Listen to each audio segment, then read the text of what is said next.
ये MIM को message है मेरा, और उनके एक MLA मौज़म साहब को, और दूसरे मैं सुना के कोई शिया भी हैं इनमें, उनके लिए भी मैसेज है। और ये मैसेज मेरा MIM की कंप्लीट पार्टी को है, मुस्लिम इत्तेहादुल मुसलमीन की पार्टी को है। और ख़ास तौर से सुनिए, और इसी मैसेज के अंदर उन महदवी लोगों को भी मेरा मैसेज है, और उन शिया हज़रात को भी मेरा मैसेज है। बहुत ही मैं चंद ऐसी बातें बताऊंगा जो बहुत ही दानिशमंद वाली हैं, आप लोग समझिए। मैं मौज़म साहब से, यानी जो MLA साहब हैं, महदवी हैं, मैं उनसे सवाल करता हूं कि आज आप जानते हैं कि मसीहा यानी ईसा इब्न मरियम व महदी अलैहिस्सलाम एक ही शख्सियत साबित हुए हैं। जो मैं आ गया हूं, तो मैं असली महदी अलैहिस्सलाम मसीह अलैहिस्सलाम हूं, जो बनी इज़राइल के वाला नहीं बल्कि उम्मत मुहम्मदिया में पैदा होने वाला। याद रखिए, दो शख्सियत आने की बशारत आपको नज़र आती है हदीस शरीफ में, लेकिन वो एक ही शख्स को दो अंदाज़ में बयान किया गया है। ये हिकमत है मोहम्मद मुस्तफ़ा सल्लल्लाहु अलैहि वसल्लम को अल्लाह ताला ने ऐसा ही बताया, ताकि लोग जो झूठे दज्जाल लोग हैं, कज़्ज़ाब हैं, वो इसको गलत समझें। तो मैं आपसे सवाल करता हूँ, आपके सैयद मोहम्मद जौनपुरी साहब ने, जिनके नाम में सैयद नहीं था, उनका नाम मोहम्मद जौनपुरी था, मोहम्मद जौनपुरी जो थे, आप उनको महदी अलैहिस्सलाम मान लिए हैं। बल्कि आपने नहीं माना, बल्कि आपके पूर्वजों ने, यानी आपके दादा परदादाओं ने माना है। लिहाजा आपका भी अक़ीदा है कि आप महदी अलैहिस्सलाम को मानने वाले हैं, और आपकी बड़ी कम्युनिटी है। और आप लोग दुनिया में इस वक्त जो फैले हुए हैं, मेरे कैलकुलेशन के हिसाब से, रिसर्च के हिसाब से 10 से 12 लोग महदवी फ़िरक़े के हैं जो मोहम्मद जौनपुरी साहब को मानते हैं। तो मैं आपसे सवाल कर रहा हूँ, एक बड़ा अहम सवाल। मोहम्मद जौनपुरी साहब ने कहा कि वो एक हदीस आप लोग बयान करते हैं कि वो उम्मत कैसे हलाक हो सकती है जिसके अव्वल में मोहम्मद मुस्तफ़ा सल्लल्लाहु अलैहि वसल्लम हैं, और बीच में महदी, और आखिर में ईसा इब्न मरियम। लेकिन जब इस हदीस को ढूंढा गया तो ये हदीस कहीं नहीं मिली, बल्कि ये हदीस मिली कि वो उम्मत कैसे हलाक हो सकती है जिसके अव्वल में मोहम्मद मुस्तफ़ा सल्लल्लाहु अलैहि वसल्लम है, और आखिर में ईसा इब्न मरियम। लिहाजा आपके महदवी साहब, जो आप जिसको महदी मानते हैं, महदी मऊद मानते हैं, और उन्होंने तो सारी दुनिया पे हुकूमत नहीं की, ये आप भी जानते हैं। और उन्होंने ये बयान किया कि महदी अलग हैं और ईसा इब्न मरियम अलैहिस्सलाम अलग हैं, जबकि आज साबित ये होता है कि महदी अलैहिस्सलाम व ईसा इब्न मरियम एक ही शख्सियत निकले। क्योंकि असल जो ईसा इब्न मरियम अलैहिस्सलाम थे, जो बनी इज़राइल के लिए आए थे, उनका कुरान और हदीस से इंतकाल बंद लफ्ज़ों में आ गया, जो साबित हो चुका है।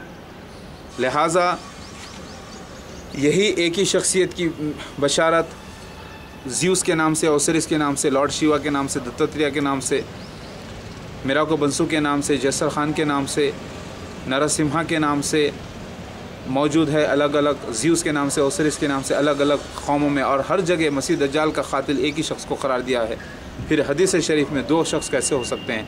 तो दो शख्स आने से मुराद ये हिकमत थी मोहम्मद मुस्तफ़ा सल्लल्लाहु अलैहि वसल्लम के ज़रिए अल्लाह ताला जो पेशगोई करे वो पूरी हुई है। लिहाजा ए मुसलमान भाइयों, ए आप महदवी साहब, आपसे इम्पोर्टेंट सवाल है। जब उनका ये ऐलान कि वो महदी हैं, मसीह इब्न मरियम नहीं, वो ऐलान से जब गलत साबित हो गए कि वो मसीहा महदी अलैहिस्सलाम नहीं थे, तो आप अब असली मसीह महदी अलैहिस्सलाम के साथ होंगे आप लोग और पूरी आपकी कम्युनिटी, या नहीं? ज़रा एक छोटा सा सवाल ये भी सुन लीजिए, जब मसीह दज्जाल नहीं आया था तो महदी अलैहिस्सलाम आके, मसीह अलैहिस्सलाम आके क्या करेंगे? उनके ज़माने में कोई मसीह दज्जाल ही नहीं था। उसी तरीक़े से हदीस शरीफ में आता है कि सारे जहाँ पर इस्लाम का गलबा हो जाएगा महदी अलैहिस्सलाम के ज़माने में, तो उनके ज़माने में ना इस्लाम का गलबा हुआ सारे जहाँ में, ना वो हुक्मरान बने सारे जहाँ के। दूसरी बात, आप ये भी गौर कर लीजिए कि उनका आना महदी मसीह अलैहिस्सलाम और महदी अलैहिस्सलाम यानी दोनों एक शख्सियत हैं जो मैं हूँ, आना जो है ऐसे वक्त था जब सालों का काम महीनों में और महीनों का काम सेकंड्स के अंदर होने लगे, जो आज है इंटरनेट के ज़रिए, मीडिया के ज़रिए। तो क्या वो ज़माने में वो ज़माना ही नहीं था, तो वो महदी अलैहिस्सलाम नहीं थे? ये बात से साबित हो जाता है। लिहाजा आपको बुरा अगर लग रहा है तो मुझे भी बहुत बुरा लग रहा है, क्योंकि मैं तो असली महदी अलैहिस्सलाम हूँ, मसीह अलैहिस्सलाम हूँ। मुझे असली को अगर आप नहीं मानकर किसी और को मान के कह रहे हैं कि नहीं वो असली हैं, तो मुझे तो बहुत ज़्यादा बुरा लगेगा, बल्कि हमारे अल्लाह को भी बहुत ज़्यादा बुरा लगेगा, बल्कि अल्लाह ताला सज़ा भी देने पर क़ादिर है। और याद रखिए, ये बहुत बड़ा जुर्म है। असली मेहदी अलैहिस्सलाम मसीह अलैहिस्सलाम मैं हूँ जो आ चुका हूँ, और मसीह दज्जाल मिर्ज़ा ग़ुलाम अहमद ख़ादिम जमात अहमदिया है, पूरी फ़िरौन जैसी एक मजहबी सल्तनत। आप मेरी बात ज़रा गौर से सुने, क्योंकि ये मसला बड़ा अहमियत वाला मसला है। बुरा ना माने, मैं ये नहीं कहता आपको कि आप गलत अक़ीदा आपका, आपकी जज्बात गलत है, मैं नहीं कहता, क्योंकि आप जज्बात से चाहते हैं मेहदी अलैहिस्सलाम को, और वो असली मेहदी अलैहिस्सलाम मैं हूँ जो आपको हुकूमत देने के लिए आया हूँ। आप आज एक इलाक़ा बहादुरपुरे के एमएलए हैं, लेकिन मैं चाहता हूँ कि आप शहर हैदराबाद जैसे बड़े बड़े इलाक़े के किंग बने, और आपके इंतकाल के बाद आपका बच्चा गद्दी पर बैठे, और आपको इस्लामी शरीयत का बोर्ड मुस्लिम आलिम व मुफ्तियों का बोर्ड दिया जाएगा, और आप किंग होंगे अपने इलाक़े के, और सब ऐसे सारे जहाँ मैं लोगों को अपॉइंट करूँगा। तो मैं चाहता हूँ कि आपको बड़ा करूँ। आप तो बड़े छोटे हैं, अभी एमएलए हैं, सिर्फ एमपी भी बन जाए या प्राइम मिनिस्टर भी बन जाए तो कोई बड़ी चीज़ नहीं है, क्योंकि ये सबको मेरे अंडर ही आना है। मैं ही असली मेहदी अलैहिस्सलाम हूँ, मसीह अलैहिस्सलाम हूँ। बुरा मत मानिए, मैं आपका खैर ख्वाह हूँ, और आपसे भी मोहब्बत करता हूँ, और आपके सारे फैमिली से और सारे महदवी कम्युनिटी से। मेरा जो सवाल है वो उस पर गौर कीजिए। वो सवाल, इस वीडियो को बार बार आप लोड करके देखिए। मैं आप लोगों के लिए आया हूँ। पठान लोग, जज्बाती लोग हैं, क्योंकि मैं भी आफरीदी पठान हूँ माशाल्लाह से, समझे ना आप। तो मैं भी पठान हूँ, काबुल की नस्ल, खुरासान, वहाँ से ही हूँ मैं, लेकिन पैदा हिंदुस्तान में हुआ, हैदराबाद में हुआ। मेरे वालिद साहब रामपुर में पैदा हुए। मेरे परदादा मौलाना मोहम्मद अली शौकत अली, मौलाना मोहम्मद अली जौहर शौकत अली जो चचेरे सगे परदादा हैं, और मेरे हकीकी परदादा मौलाना जुल्फ़िकार अली गौहर हैं। आज मोहम्मद अली जौहर के नाम से मुंबई में रोड है, शौकत अली के नाम से मुंबई में रोड है। ये लोग फ्रीडम फाइटर्स थे, लेकिन मेरे जो परदादा थे जुल्फ़िकार अली गौहर, वो फितने मसीह दज्जाल का शिकार हुए, या उन्हें बना लिया गया, और अल्लाह ताला ने की हिकमत थी कि मुझे मसीह दज्जालों में पैदा करेगा, और मेरी वालदा सुन्नत वल जमात के होंगे, जो मसीह दज्जाल अहमदिया फ़िरक़े के नहीं होंगे। ये लिखा हुआ था, और ऐसा ही हुआ जैसा फ़िरौन को अल्लाह ताला, फ़िरौन के घर में अल्लाह ताला ने मूसा अलैहिस्सलाम को पैदा किया, लिहाजा मेहदी अलैहिस्सलाम को मसीह दज्जाल की कौमें पैदा करके उसका तबाही ला रहा है, और सारे जहाँ पे हुकूमत देने का अल्लाह का वादा है। लिहाजा उस हुकूमत में मैं आपको हिस्सेदार बनाना चाहता हूँ। मैं चाहता हूँ कि आप जैसे जज्बाती लोग, पठान लोग मेरे साथ हों, क्योंकि पठान ही मेरे साथ होंगे इंशाअल्लाह। सारा अफ़गानिस्तान, सारे पाकिस्तान के पठान, सारे दुनिया के में पठान लोग, क्योंकि ये लोग मोहब्बत भी करते हैं तो खुल के करते हैं, और नफ़रत भी करते हैं तो खुल के करते हैं, और लड़ाई भी करते हैं तो मजबूती से लड़ते हैं, क्योंकि मोहब्बत भी वैसी। और हर चीज़ छोटी छोटी में दम नहीं आता, बड़ा चाहिए। पैसे को पैसा नहीं कहते, दौलत कहते हैं। दौलत, दौलत की बात करो। छोटे गांव की हुकूमत, छोटे इलाके की हुकूमत लेकर आप क्या करेंगे? मेरे साथ हो जाइए, मैं आपको बड़ी हुकूमत देता हूँ, और इसलिए देता हूँ कि आप मुझे मान ले मसीह मेहदी अलैहिस्सलाम, और अल्लाह ताला की कुरान पाक को मानते हैं आप, और उसी अल्लाह की शरीयत को क़ायम करिए। ये इनाम है, अगर आपकी जगह कोई दूसरा भी आया तो इसे हासिल करेगा इंशाअल्लाह। लिहाजा आप ले लीजिए ये इनाम, और आपके साथ ही दूसरे, मैंने सुना कि कोई एमएलए आपके शिया भी हैं, तो उनसे भी एक सवाल है मेरे भाइयों। शिया हजरात इमाम गैब को मानते हैं, मेहदी अलैहिस्सलाम कभी गैब हुए ही नहीं। आप थोड़े से बातें मेरे गौर करिए। आप कहेंगे कि मेहदी अलैहिस्सलाम आएंगे, उनसे पहले मसीह दज्जाल आएगा, उसके बाद मेहदी अलैहिस्सलाम आएंगे, फिर मेहदी अलैहिस्सलाम के बाद मसीह ईसा इब्न मरियम आएंगे। अब ज़रा गौर कीजिए, मसीह ईसा इब्न मरियम मैं आ चुका हूँ, यानी मेहदी रूह अल्लाह यानी खलीफतुल्लाह, और मसीह दज्जाल खुरूज कर चुका है पूरा मिर्ज़ा ग़ुलाम अहमद ख़ादिम उसकी जमात अहमदिया पूरे अपने खलीफाओं के साथ। आप कहेंगे मिर्ज़ा तो मर गया, वो मसीह दज्जाल कैसा? लेकिन फ़िरौन जैसी एक कौम है मसीह दज्जाल, ये पूरा उसके मर जाना, उसके बाद उसकी फ़ोटो बता के उसके बेटा बैत लेना, फिर उसके पोतरा होना, फिर दूसरा पोतरा होना, और चौथे के वक्त जो ऐनक पहन कर आएगा सफ़ेद गधे पर, यानी एरोप्लेन में, लंदन से, आइलैंड से, यानी लंका से। तो वो आया 1991 में दमिश्क के मशरक़ी इलाक़े सफ़ेद मीनार के पास फजर के वक्त 2 लड़कों के साथ मैं गया, जर्द चादरों में लिपटा हुआ, मतलब गंदुम ही रहूँगा मैं। और ये 1991 में मेरा ज़हूर हो चुका है अल्हम्दुलिल्लाह।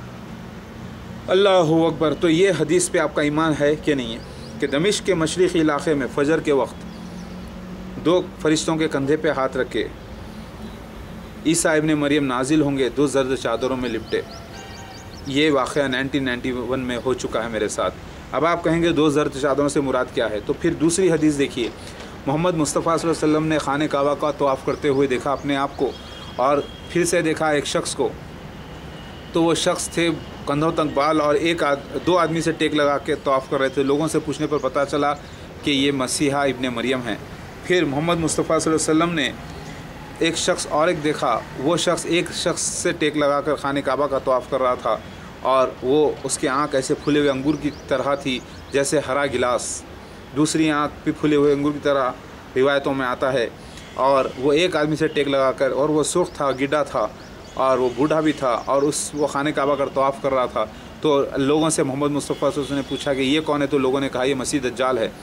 तो जबकि दूसरी हदीस में आता है कि मसीह दज्जाल मक्का मदीना नहीं जाएगा, लिहाजा मसीह दज्जाल को मोहम्मद मुस्तफ़ा सल्लल्लाहु अलैहि वसल्लम ने खाने काबा का तवाफ़ करते देखा, और ईसा इब्ने मरियम यानी मेहदी अलैहिस्सलाम को भी। तो मेहदी अलैहिस्सलाम गंदुमी बताए गए हैं, बाल कंधे तक। तो गंदुम से मुराद गेहूँ किस में लपटा होता है? 2 ज़र्द चादरों में, 2 शख्स से टेक लगाकर, मतलब 2 शख्स कौन है? ये 2 फरिश्ते। गंदुम से मुराद तो वो जो मैं पहले आप ईसा इब्ने मरियम अलैहिस्सलाम नाजिल होंगे फजर के वक्त नाजिल होंगे, 2 फरिश्तों के कंधे पे हाथ रख के ज़र्द चादरों में लिपटे। यही बात यहाँ पर ख्वाब में ताबीर भी हो रही। मोहम्मद मुस्तफ़ा सल्लल्लाहु अलैहि वसल्लम आखिरी नबी हैं, ख्वाब भी उनका ये है और ताबीर भी अल्लाह के नबी ने बता दी है हमको, लोग दुनिया समझ नहीं सकी थी। यानी वो 2 फरिश्तों से मुराद 2 शख्स है जिसके टेक लगाकर मैं जाऊँगा। वो काबतुल्लाह मतलब अल्लाह का घर से मुराद मस्जिद है, मस्जिद पे ही सफ़ेद मीनारा होता है। लिहाजा एक ही सीन को 2 अंदाज से बयान किया गया है। वो सीन पूरा हो चुका है 1991 में माशाल्लाह से। और भी हदीस में आता है कि मुझे मसीह दज्जाल के लोग, यानी मसीह दज्जाल के लोग नौजवान को लेकर जाएंगे रेड हिल्स में। जो शख्स पैदा होगा, जिक्र आता है इब्ने माजा में, रेड हिल्स का जिक्र आया है। दज्जाल वहाँ तक पहुँच जाएगा, रेड हिल्स तक, और रेड हिल्स लाल टेकरी। दूसरी इंजिल में आता है रेवलेशन चैप्टर नंबर 12 में कि दज्जाल ठहरा रहेगा जब मसीहा पैदा होने के लिए रहेगा, तो उसको ले लेने के लिए। तो पता है चला जहाँ दज्जाल पहुँच रहा है वहाँ मसीहा पैदा हो रहा है, लिहाजा मसीहा भी रेड हिल्स में पैदा होना था। ऐसा हुआ अल्हम्दुलिल्लाह। और रेड हिल्स में लाल टेकरी में कई खादियानी मौजूद है, और मेरी वालदा को ये मसीहा दज्जाल में यानी मसीह दज्जाल में ग्रुप में शामिल कर लेना चाहते थे, लेकिन अल्लाह ने मुझे बचा लिया उनके फितने से। लिहाजा ए मुसलमान भाइयों, ए महदवी भाइयों, ए शिया भाइयों, आप ये गौर करिए, मैं जो बोल रहा हूँ पेशगोई पूरी हो चुकी है। क्या आपका ईमान था कि नहीं था? दमिश्क के मशरक़ी इलाक़े सफ़ेद मीनार के पास, एग्जैक्ट दमास्कस के ईस्टर्न साइड, पंजाब खादियान निकली जगह जहाँ मीनारतुल मसीह बनाया था मसीह दज्जाल, उसका नाम ग़ुलाम अहमद था। यानी वो अहमद का ग़ुलाम, असली अहमद मैं, यानी मेरी ग़ुलामी करेगा और मैं आके फल खाऊंगा। वो लोगों को जमा करेगा सारे जहाँ से, और मैं आकर उस पर गलबा हासिल कर लूँगा। तो आप लोग मेरे सारे वीडियोस देखिए, सारे वीडियोस को डाउनलोड करके, बड़ा सीरियस मसला है। देखिए आप जब इलेक्शन लड़ते हैं तो कितनी रात दिन मेहनत करते हैं, कैनवेसिंग करते हैं ताकि आपको एक एमएलए की सीट मिल जाए या एमपी की सीट मिल जाए। लेकिन मैं आपको दुनिया की हुकूमत देना चाहता हूँ, इस सारी दुनिया की हुकूमत में एक बहुत बड़ी हैदराबाद जितनी रियासत की हुक्मरान बनाना चाहता हूँ, किंग बनाना चाहता हूँ, अमीर बनाना चाहता हूँ, खलीफा बनाना चाहता हूँ। जब आपका इंतकाल हो जाए फिर आपका बच्चा गद्दी पर बैठेगा और आपको भी शरीयत, इस्लामी शरीयत। तो इतने बड़े मसले के लिए आप मेरे 270 280 वीडियो एक के बाद एक डाउनलोड करके देख लीजिए ना मेरे भाई, अल्लाह के वास्ते देख लीजिए और मेरे साथ हो जाइए। ज़िद मत करिए, ज़िद करने से आप ही का नुकसान है। और अगर आप बोलेंगे नहीं मानते जाओ, ये शख्स पागल हो गया, बेवकूफ़ है, ये शख्स को जो है ना साइकोलॉजिकल प्रॉब्लम है इसको, अगर आप ऐसा कह देते हैं तो याद रखिए, फिर अगर एक बार कहे कि आप लोग मेरे ख़िलाफ़ हो गए तो मैं आपका नाम मेरी हिट लिस्ट में लिख लूँगा, ब्लैक लिस्ट में, और कभी भी फिर इंशाल्लाह आपको और आपकी नस्ल से मैं किसी को हुक्मरान नहीं बनाऊँगा। ये मेरा, मैं आपको अल्टीमेटम भी देता हूँ और आपको दावत भी देता हूँ। मैं चाहता हूँ कि आप बने हुक्मरान। मोहब्बत, दोस्ती, ताकत मुझे भी चाहिए, मुझे आपका प्यार, आपकी मोहब्बत चाहिए। मैं हुकूमत तो करूँगा इस दुनिया पे, लेकिन मेरे ज़रिए आप ही तो हुकूमत करेंगे। आप क्या नहीं चाहते कि आपकी भी आओ भगत हो इस दुनिया में भी? अल्लाहुम्मा आतिना फिद दुनिया हसनतुन फिल आखिरति हसनतुन वक़िना अज़ाबन्नार। अल्लाह ताला से हम दुआ करते हैं कि अल्लाह हमें यहाँ पर भी अच्छाई भलाई अता करो, आखिरत में भी। लिहाजा उस भलाई की तरफ मैं आपको बुला रहा हूँ। अगर आप नहीं आएंगे, ज़िद पे अटके रहेंगे, तो याद रखिए मैं आपका मोहताज नहीं, मैं आपकी दौलत का तलबगार नहीं, मैं आपके लिए जो है इंतज़ार नहीं करने वाला। मैं तो अल्लाह का वादा पूरा होकर रहेगा कि मुझे सारी जहाँ की हुकूमत अता करेगा, कर देगा इंशाअल्लाह। इन्नल्लाह अला कुल्लि शैइन क़दीर। आपसे मैं आपको तो मैं दावत दे रहा हूँ, अगर आप मुझे हकीर समझे, अगर मुझे बेवकूफ़, पागल या मजनून समझे या धोखेबाज समझे या बुरा आदमी समझे, तो याद रखिए मेरे ख़िलाफ़ जो बदनामी करे हैं शैतान, ये सब झूठे हैं, मैं सच्चा हूँ। अल्हम्दुलिल्लाह, अगर मेरे ख़िलाफ़ होकर अगर आप कोई साजिशें करेंगे तो याद रखिए वल्लाहु खैरुल माकिरीन वल्लाहु अज़ीज़ुन ज़िंतक़ाम, अल्लाह ताला इंतकाम लेने के लिए काफ़ी है और अल्लाह ताला ज़बरदस्त मकर करने वाला है। आपने देखा कि मैंने चीफ मिनिस्टर राजशेखर रेड्डी को कैसे मरवा दिया दुआ करके अल्लाह से, और ASC वेस्ली को कुत्ते की मौत मरवा दिया। लिहाजा मैं नहीं चाहता कि हमारे कोई मुसलमान भाई जो अल्लाह और उसके रसूल से मोहब्बत करते हैं और शरीयत के पाबंद होना चाहते हैं, मैं नहीं चाहता कि वो लोग तबाह हो और वो लोग काफिर हों। मैं आपसे मोहब्बत करता हूँ, आपको अपनी तरफ बुला रहा हूँ, क्योंकि मैं आपका भाई हूँ, आपके इलाके का हूँ, आपका हूँ, आप मेरे हैं। मैं नहीं चाहता कि आप में से कोई तबाह हो। मेरे भाइयों, समझने की कोशिश करिए, लेकिन जब कोई अल्लाह का ही नाम लेकर, मुसलमान ही होकर अल्लाह के रसूल मेहदी अलैहिस्सलाम के ख़िलाफ़ आएगा, तो याद रखिए फिर अल्लाह ताला की खैर बड़ी ख़तरनाक चीज़ है। इस दुनिया में भी फिर मट्ठी में से उठने के बाद भी अल्लाह ताला जहन्नुम में दाखिल कर देगा। और मैं नहीं चाहता कि कोई मेरा मुसलमान भाई कलमा गो ला इलाहा इल्लल्लाह मोहम्मद रसूलुल्लाह पढ़ने वाला वो कोई भी दोज़ख में जाए, मैं नहीं चाहता, हरगिज़ नहीं चाहता। इसीलिए ये गुजारिश कर रहा हूँ मेरे भाइयों, आ जाओ मेरे साथ, आप लोग जो गलती में हैं उसको दुरुस्त कर लीजिए। आप लोग जो इमाम गैब को मानते हैं वो तौबा कर लीजिए उससे, क्योंकि कोई भी गैब नहीं थे। मैं आया हूँ। अब ज़रा सोचिए, ईसा इब्न मरियम आएंगे, उनसे पहले मेहदी अलैहिस्सलाम आएंगे, उनसे पहले मसीह दज्जाल आएगा। मसीह दज्जाल आ गया, मिर्ज़ा ग़ुलाम अहमद क़ादिर जमात अहमदिया, फिर मैं ईसा इब्न मरियम भी आ गया, तो फिर आपके मेहदी इमाम गैब कहाँ हैं? वो तो गैबी हो गए नसीब पे से। तब पता ये चला कि आपका अक़ीदा ये था कि मेहदी अलैहिस्सलाम अलग हैं, ईसा इब्न मरियम अलग है, तो आपका अक़ीदा ही गलत था। और इसी अक़ीदे की बिना पर आप इमाम गैब, मेहदी गैब पर ईमान रखते हैं, जो कि ये अक़ीदा भी गलत साबित हो जाता है। लिहाजा मेहदी और मसीहा एक ही शख्सियत है, जो मैं आ चुका हूँ, तो मेहदी तो बीच में कोई है ही नहीं मेरे अलावा। तो आप किस गैब मेहदी पर ईमान रखते हैं? आपका अक़ीदा गलत है। इससे तौबा करिए और रिसर्च करिए कि कुरान में और हदीस से साबित है कि ईसा इब्न मरियम अलैहिस्सलाम जो बनी इज़राइल के आले आए थे, उनका इंतकाल हो गया। मैं दूसरा मसीहा मेहदी अलैहिस्सलाम हूँ, जिसे कोड वर्ड में रूह अल्लाह की बजाय ईसा इब्न मरियम से मुखातिब किया गया। समझ में आई बात? ताकि लोग ये समझे कि वो ईसा अलैहिस्सलाम आने वाले हैं और मेहदी अलैहिस्सलाम अलग हैं, और लोग दावे में फंस जाएँ। और आज ज़ाहिर भी हो चुका है, मेहदी गैब आपके गैबी हो गए सीन पे से, और मैं आ गया मसीहा मेहदी अलैहिस्सलाम, दोनों एक ही शख्सियत है। उसी तरीके से सैयद मोहम्मद जौनपुरी, सैयद तो उनके नाम में था ही नहीं, सैयद एक सिफत है, नाम में रहना ज़रूरी नहीं है, क्योंकि मोहम्मद मुस्तफ़ा सल्लल्लाहु अलैहि वसल्लम सैयद थे लेकिन नाम में सैयद नहीं था, तो वो मेहदी अलैहिस्सलाम नहीं है। आप बोलेंगे कि वो हजर अस्वद के दरमियान बैत करे हैं, वो जो है यूनुस अलैहिस्सलाम को जो निकल गई थी वो मछली ने उनको देखा है, ये सारी बातें एक प्री प्लान थे।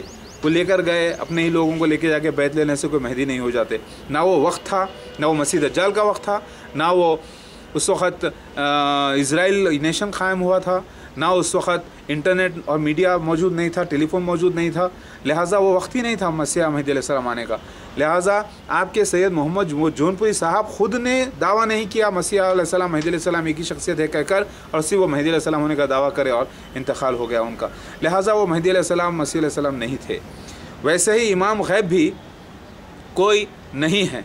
ये पूरा ईरान एक गाँव था छोटा सा, जो लोग जो है वहाँ पर मेहदी गैब का एक प्रोपगंडा करके रखे थे, और असल मसला ये हुआ कि इमाम अस्करी साहब के बच्चे को मार दिया गया, या क्या हुआ, या गैब कर दिया गया, पता नहीं, लेकिन उनके नाम से चंदे वसूल करते कि वो गैब हैं, छुपे हुए हैं कहीं पर, और चंदे लेते गए। एक जनरेशन गुजरा, दो जनरेशन गुजरते आज वो पूरा एक गांव जाकर शहर हुआ, शहर जाकर आज पूरा एक नेशन ईरान बन गया, जिसके प्रेसिडेंट खुद एक नफ्सियाती मरीज़ बने हुए हैं बेचारे, अहमदी निजात साहब। उनको भी मेरे अंडर आना है, वो दुआ कर रहे हैं। इंटरनेट पे मैं वीडियोस देखा हूँ कि अल्लाह मेहदी अलैहिस्सलाम को भेज दे। अरे मैं आ गया हूँ मेरे भाई, अहमदी निजात, मैं आ चुका हूँ, तुम मेरे साथ हो जाओ। न्यूक्लियर बम, अरे इंसानों को मारने के लिए नहीं आया मैं, इंसानों को बचाने के लिए आया। जब पूरे लोग मुझे मान लेंगे, मेजॉरिटी, और सब मिलकर तबलीग करेंगे, जब जो लोग मेरे ख़िलाफ़ होकर लड़ेंगे, उस वक़्त लड़ाई होगी इंशाअल्लाह। वो हो सकता है थर्ड वर्ल्ड वॉर हो जाए, वो तो हक़ की होगी और ना हक़ की होगी। लिहाजा अभी से आप लोगों को मारने की धमकी दे रहे हैं। याद रखिए, ईसाई हजरात ये समझ रहे हैं कि मुसलमानों के जो मेहदी अलैहिस्सलाम है वो एंटी क्राइस्ट है, यानी मसीह दज्जाल है, समझ रहे हैं, जबकि उनको मालूम होना चाहिए कि मुसलमानों को ख़ुद मसीह दज्जाल से नफ़रत है और वो ख़ुद मसीहा के इंतज़ार में है। और एक मसीहा वही मसीहा बिन दाऊद जो यहूदियों का है, वही मेहदी अलैहिस्सलाम है, वही जो है ईसा इब्न मरियम है, सेकंड कमिंग जिसे कहा गया, लेकिन वो ईसा इब्न मरियम अलैहिस्सलाम का इंतकाल हो गया। लिहाजा आपको इस पर रिसर्च करना होगा मेरे भाई। मेरे महदवी भाइयों, मेरा ये वीडियो जो है ख़ास तौर से इन लोगों के लिए भी है, रफ़तुल्लाह खां, क्या नाम है इनका, फ़रत खां के लिए भी है, उनके भाई खालिद के लिए भी है, उनके भाई ख़ायम खां के लिए भी है, और उनके वालिद साहब का इंतकाल हो चुका है, जो मेरे वालिद साहब के दोस्त भी थे, तो उनके लिए भी मैसेज है। आप लोग भी तौबा करके मेरे साथ हो जाइए, मैं को अपना मसीहा मेहदी अलैहिस्सलाम मान लीजिए और मसीह दज्जाल के ख़िलाफ़ लड़िए। मैं आपको भी हुकूमत अता करना चाहता हूँ, मैं आपको भी इस एमायम, देखिए आप भी मुसलमान हैं, ये भी मुसलमान हैं, फ़िरक़ों में बटे हुए हैं, शिया हज़रात भी मुसलमान हैं। मैं चाहता हूँ कि पूरे एक हो जाएं मेरे बच्चे, आप लोग पूरे मेरे रूहानी बच्चे हैं। गोया कि मैं उम्र में कम हूँ, लेकिन मैं आपको अपना बड़ा समझ के बात नहीं कर सकता। आप मेरे से उम्र में ज़्यादा भी हैं, तो मैं आपको नाम से पुकारने का हक़ रखता हूँ, क्योंकि मैं अल्लाह का रसूल मेहदी अलैहिस्सलाम हूँ। मैं आपको मेरे बड़े भाई बोल के नहीं बोलूँगा, मैं आपका रूहानी बाप हूँ, तो मैं आपको बोलूँगा फ़रत खां, मैं आपको खालिद बोलूँगा, मैं आपको ख़ायम खां बोलूँगा। मैं अगर आपके वालिद भी ज़िंदा होते तो उनको भी अमानुल्लाह खां बोल के बात करूँगा, क्योंकि अगर असदुद्दीन अवैसी के वालिद भी ज़िंदा होते तो मैं उनको भी जो है यही नाम से उनके नाम से पुकारता था, क्योंकि रूहानी बाप का दर्जा, अल्लाह के रसूल का दर्जा ऊंचा होता है आपके बड़े रिश्तों से भी। लिहाजा आप लोग जैसे मुझे देखेंगे, आपको चाहिए कि मुझे पहले आप लोग मुझे सलाम करें और अल्लाह के नबी का सलाम भी मुझे पहुँचाए, क्योंकि अल्लाह के नबी का फरमान है कि जब ईसा इब्न मरियम को देख लो तो मेरा सलाम पहुँचाना। ख़ुद अबू हुरैरा रज़ियल्लाहु तआला अन्हु कह रहे हैं, तो लिहाजा आप लोगों को चाहिए कि मुझे पहले सलाम करें। बेशक मैं मानता हूँ कि नबी करीम मोहम्मद मुस्तफ़ा सल्लल्लाहु अलैहि वसल्लम पहले सलाम करते थे, लेकिन उन्हीं की शरीयत के मुताबिक जो खड़ा हो वो बैठे को सलाम करे और जो बैठा हो वो लेटे को सलाम करे। उसी तरीक़े से जब अल्लाह का रसूल मेहदी अलैहिस्सलाम आ गए हैं तो आप पे फ़र्ज़ है कि पहले मुझे सलाम आप करें और मेरी इताअत आप लोग करें। मुझे आप अपने अंडर में लेने की कोशिश ना करें, मैं कभी भी आपके अंडर में आने वाला नहीं। चाहे आप दुनिया की दौलत भी मुझे दे दें तो याद रखिए आप मुझ पर रूल नहीं कर सकेंगे। हाँ, मेरे अंडर होकर रूल कर सकेंगे। आप छोटे से इलाके में कर रहे हैं, आप बड़े इलाके में करेंगे इंशाल्लाह। लिहाजा आपको हसद और जलापा नहीं होना चाहिए, क्योंकि मोमिन में हसद नहीं होगा। मैं आया हूँ आपके लिए, मैं आम इंसान होते हुए ख़ास हूँ, क्योंकि मैं अल्लाह का रसूल मेहदी अलैहिस्सलाम हूँ, ईसा इब्न मरियम जिसे कहा गया, जिसके लिए सारे अल्लाह ताला ने सारी दुनिया को तैयार किया। और मोहम्मद मुस्तफ़ा सल्लल्लाहु अलैहि वसल्लम प्यारे नबी रहमतुल लिल आलमीन की नबुव्वत को अल्लाह ताला गलबा करके उसके ऊपर शरीयत क़ायम, उनकी शरीयत क़ायम करके सारे इस्लाम को एक जगह करके अल्हम्दुलिल्लाह सब लोगों को एक जगह करके इस्लामी हुकूमत अल्लाह ताला करवा रहा है। मुझसे अल्लाह ताला अपना नूर पूरा करवा रहा है, जहाँ में सारे दिन को गलबा करवा रहा है। लिहाजा आप मुझे अपने अंडर में लेने की कोशिश ना करें। आप अगर मेरी आप लोगों से तलब है कि आप सब मिलकर अपनी जायदादें, अगर आपके पास पैसा नहीं है तो पैसा कलेक्शन करवा के मुझे चंदा 5 करोड़ रुपये अता कीजिए फ़ौरन। ये मुझे ज़रूरत है, अल्लाह का अहकाम भी है कि अल्लाह के रास्ते में पैसा दो, अल्लाह के रसूल को मदद करो ताकि वो मजबूत हो। वो 5 करोड़ रुपये का मुझे रिक्वायरमेंट है, आप दीजिए, क्योंकि मेरे भी कुछ मसले हैं, वो करूँ मैं और अल्लाह का काम करूँ। मैं मजबूत हूँ और आप ही के लिए मैं मजबूत होऊंगा। मैं पुकार का सारे जहाँ में करूँगा, मेरे साथ मजबूत लोग होंगे और तो आप मजबूत होंगे, आपकी हुकूमत मजबूत होगी, आपको अल्लाह ताला की तरफ से ज़्यादा इज़्ज़त मिलेगी और आपके ख़िलाफ़ कोई मुसलमानों में भी कोई अपोजिशन पार्टी का साजिश नहीं करेगा, क्योंकि अल्लाह के मसीहा की किंगडम में अपोजिशन पार्टी सिर्फ अल्लाह के मुफ्ती और उलमा होंगे। क्योंकि अपोजिट मतलब अल्लाह की शरीयत, जैसा कि अगर मैं खुदा ना खास्ता शराब पीने की कोशिश करूं तो बोलेंगे अल्लाह की शरीयत मना करती है आपको मेहदी अलैहिस्सलाम शराब पीने से, ये मेरी अपोजिशन पार्टी होगी। उसी तरीके से अगर आप भी करेंगे तो आप पे भी ये शरीयत होगी। लिहाजा हमारी हुकूमत में खाली अपोजिशन पार्टी हमारी उलमाए दीन होंगे, उलमाए मुफ्ती होंगे और उन्हें पूरा इख्तियार होगा कि वो किंग को भी यानी मसीहा को भी और मसीहा के बाद जो उनकी जगह बैठे, मेरी जगह मेरी औलाद बैठेगी इंशाअल्लाह। मैंने अल्लाह से दुआ कर दी है और आप लोगों की औलाद में भी पूरी तरीके से शरीयत कंट्रोल करके चलेगी। लिहाजा अल्लाह हकीकत में अपोजिशन पार्टी नहीं होगी बल्कि दोस्त पार्टी होगी, यानी हमारे उलमाए दीन, उलमाए हक़ और उलमाए मुफ्ती ये हमारे दोस्त होंगे। अपोजिशन पार्टी होने के बावजूद हमारे दोस्त होंगे, क्योंकि हमें जहन्नुम से रोकेंगे इंशाअल्लाह और हमें गुरूर में आने से रोकेंगे।